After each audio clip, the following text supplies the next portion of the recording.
أعوذ بالله من الشيطان الرجيم. بسم الله الرحمن الرحيم.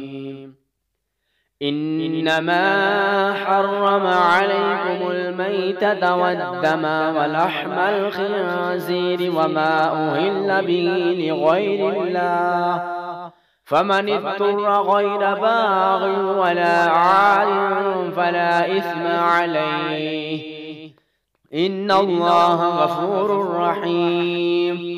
إن الذين يكتمون ما أنزل الله من الكتاب ويشترون به ثمنا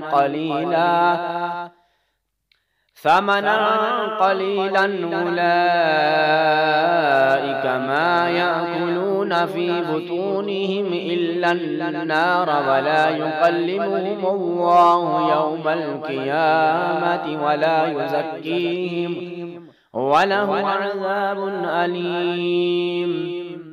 أولئك الذين اشتروا الضلالة بالهدى والعذاب بالمغفرة، فما أصبرهم على النار. ذلك بأن الله نزل الكتاب بالحق وإن الذين اختلفوا في الكتاب لفي شقاق بعيد. صدق الله